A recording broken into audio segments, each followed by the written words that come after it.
日本語カフェへようこそ。台湾で日本語を教えている日本人の春です。日本語学習者の皆さんは初級の教科書で何々する前にとか何々した後でという文型を習いますね。その時に前とにはセットなので前にというのが普通で、後の場合はでという助詞がついて後でになりますよと習いましたよね。でももしかすると実際に日本人の日常会話を聞いていると後にのようににがついていることが多いのはどうしてだろうと思った人もいるかもしれません。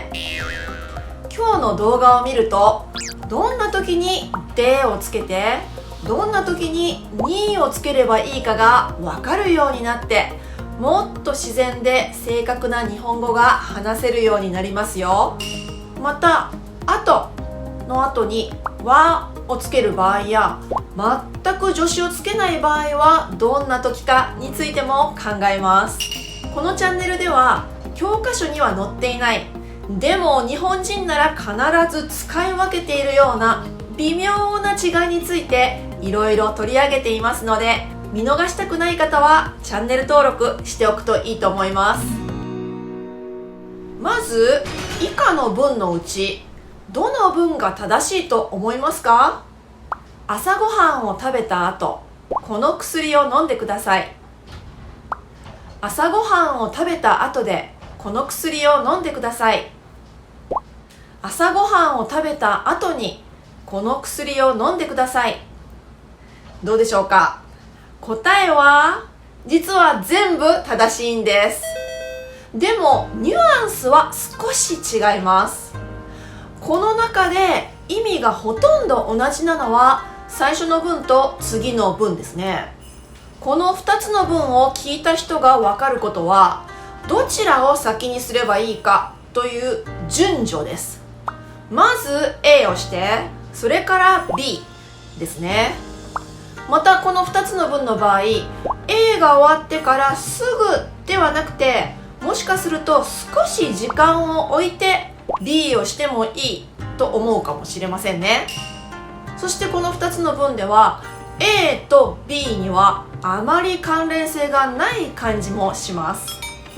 でも3つ目の朝ごはんを食べた後にのようににをつけると A が終わったらすぐに B をするっていう感じがするんです。またこの文を話している人にとっては A と B は関連性が強くてセットになっている感じがします。普通食後と書いてある薬はご飯を食べてからすぐに飲むことが多いので、これらの文の中で一番よく聞く文、よく使う文は多分3つ目の食べた後にですね。このように後、後で、後にの前には動詞の多形、つまり過去形が来ることが多いですけど、もしこの食べたっていう動詞ではなくて朝ごはんという名詞だけを使うならどうなりますか？朝ごはんの後、朝ごはんの後で、朝ごはんの後にのように名詞の後という形になりますね。実はもう一つのやり方としてのを使わずに直接名詞の後ろに後という字を続けることもできるんです。でもその時に気をつけることがあります。この後っていう漢字は読み方が変わります。どう変わりますか？そう、語になります。朝ごはんっていう言葉は和語です。ですから朝ごはんの後というのが普通で、朝ごはん後っていう言葉はあまり使いません。でも朝食という漢語の言葉は朝食後のように本当によく言いますね。ですから朝食後とか朝食後にのようになります。この場合、朝食後でという言い方はありませんので、これも注意してください。では、ここまでの部分が理解できたかどうか、いくつかのクイズに答えてみてください。ワクチンを受けた後、体調が悪くなった。これはどうですか？これは確かにワクチンを受けてからすぐに体調が悪くなったとは限りませんね。もしかすると数時間後だったかもしれません。それでもワクチンと体調不良には強い関連性がありますね。ワクチンは原因、体調不良は結果です。このような因果関係がある場合はやっぱりあとにを使うことが多いです。ですから一番自然な文はワクチンを受けた後に体調が悪くなったですね。次の問題です。あなたは今海外旅行をしています。旅行中、友達からスマホにメッセージが入っていましたが、急用ではないようです。あなたは旅行から帰って少し落ち着いてから返事を書くことにしました。何と言えばいいですか？旅行から帰った後、返事を書こう。はい、答えは後でですね。旅行から帰った後で返事を書こう。もちろん後の後に何もつけずに旅行から帰った後だけでもいいことはいいんですけど、実際にはでをつける方が自然な感じがします。その理由は後で説明しますね。じゃあこんな場合はどうでしょうか？大学を卒業した後、ずっとアメリカで働いています。どうですか？これはちょっと難しいかもしれません。実は答えは後だけで、後ろにでもにもつけることができないんです。どうしてだと思いますか？この後半の B の部分を見てください。ここにずっとアメリカで働いていますと書いてありますね。つまり B の部分は今も続いていることですね。こういう場合は A 動詞した後とか A 名詞の後になります。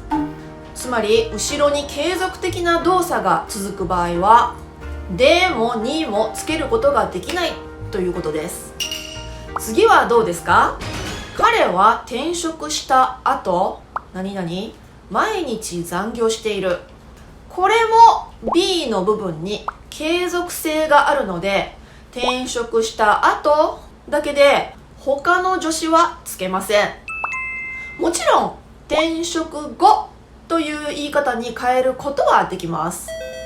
次の問題です。あなたと同僚は仕事が終わってから居酒屋で飲む約束をしています。でもあなたの方が先に仕事が終わったので、先に居酒屋に行くことにしました。何と言えますか？じゃあ、あとね。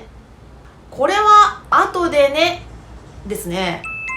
今すぐではないけどしばらくしてからまた会う場合、このじゃあまた後でとか後でねという言い方はよくしますね。この使い方の場合は後のようにひらがなで書くことが多いです。次の問題です。あなたは今日はどうしても用事があって会社を早退します。職場を出るとき何と言えますか？今日はお先に失礼します。申し訳ありませんが、あとよろしくお願いします。これはこれまで考えてきたでもにでもなくてはが正しい答えです。あとはよろしくお願いします。このは主題を表しているんですけど、あとはよろしくのこの後は後に残った仕事のことを表していますね。この場合もひらがなであとと書くことが多いんです。もう一つ使い方は違いますが、こんな言い方もありますよ。好きな果物はいちごとメロン、あと何々マンゴーも。これもあとはですね。この場合のあとはそれからとかそれとという意味になります。何かを付け加えるときにこのような言い方ができますね。でこの場合はあとマンゴーものように何もつけない言い方もできます。はい、わかりましたか？今日のポイントを簡単にまとめると、 A の後で B の場合は A が終わってからすぐ B が起こるわけではないという点、そして A と B にははっきりとした関連性があるとは限らないという点でした。でも A の後に B という時は A のすぐ後に B が起こって A と B の関連性も強いということでしたね。皆さんの参考になれれば嬉しいです。公式 LINE では限定動画もプレゼントしています。よかったら友達登録してみてください。ではまた日本語カフェで会いましょう。はるでした。